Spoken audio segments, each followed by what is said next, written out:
ফিতরা আদায় করা সম্পর্কে একটা হাদিস আবু সাঈদ খুদরি রাদিয়াল্লাহু তাআলা আনহু থেকে বর্ণিত। তিনি বলেন, রাসূলুল্লাহ সাল্লাল্লাহু আলাইহি ওয়াসাল্লামের সময় আমরা 1 সা পরিমাণ খাদ্য, 1 সা পরিমাণ জব, 1 সা পরিমাণ খেজুর, 1 সা পরিমাণ পনির এবং 1 সা পরিমাণ কিশমিশ জাকাতুল ফিতরা হিসাবে প্রদান করতাম। সুবহানাল্লাহ। রাসূলুল্লাহ সাল্লাল্লাহু আলাইহি ওয়াসাল্লামের জামানায় এই পরিমাণ হচ্ছে এই ফিতরা প্রদান করত। এখন 1 সা কি, 1 সা পরিমাণ এটা আবার কি? এটা হচ্ছে আমরা অনেকেই আমাদের কাছে নতুন। আমি গত বছর বলেছিলাম সা পরিমাণটা কি। আসমা বিনতু আবি বকর রাদিয়াল্লাহু তাআলা আনহু থেকে বর্ণিত, তিনি বলেন, কুন্না নুওয়াদ্দি যাকাতাল ফিতরি আলা আহাদি রাসূলুল্লাহ সাল্লাল্লাহু আলাইহি ওয়াসাল্লাম মুদ্দাইনি ফি কমহি।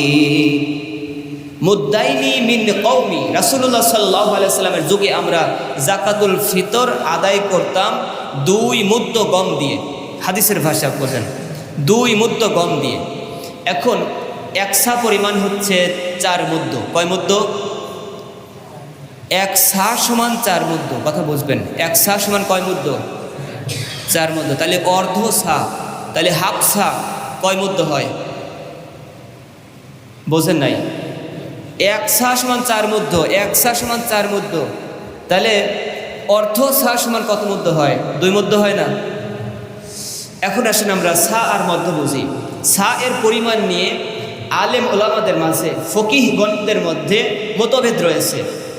ইতিমধ্যে ইমাম আবু হানিফা রহমাতুল্লাহি আলাইহির মতে 1 সা পরিমাণ হচ্ছে 3 কেজি 300 গ্রাম।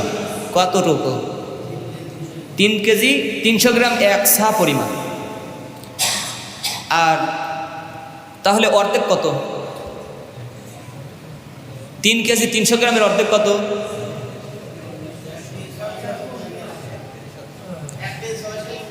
হ্যাঁ, এইটাই হচ্ছে ফিতরা দিতে হবে। এই পরিমাণই ফিতরা আমাদের আদায় করতে হবে। তাহলে গমের বাজার মূল্য অনুযায়ী দিয়ে দেবেন, এটা সুন্নাত। আর সরকার নির্ধারিত সম্ভবত 110 টাকা না 15 টাকা করছে, আমি এখনও 110 টাকা সম্ভবত 110 টাকা করছেন। মাথাপতি 110 টাকা ফিতরা দিয়ে দেবেন প্রত্যেক পরিবার থেকে। এর আরেকটা মত আছে, ইমাম আবু ইউসুফ এবং অন্যান্য ইমামদের মতে 1 সা পরিমাণ হচ্ছে 2 কেজি 200 গ্রাম। তবে আমরা ইমাম আবু হানিফা মানি 3 কেজি 300 গ্রাম ধরে আমরা এই ফিতরাটা আদায় করব। 3 কেজি 300 গ্রামের অর্ধেক এই পরিমাণ দিয়ে দিবেন ইনশাআল্লাহ ফিতরা। তো আল্লাহ রাব্বুল আলামিন আমাদের সকলকে তৌফিক দান করুক, সকলে বলে আমিন।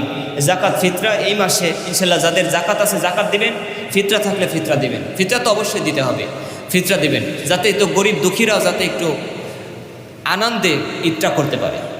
কেউ কৃপণতা করবেন না ইনশাআল্লাহ। আল্লাহ রাব্বুল আলামিন আপনাদেরকে উত্তম জাযা দান করুক, সকলে বলি আমিন।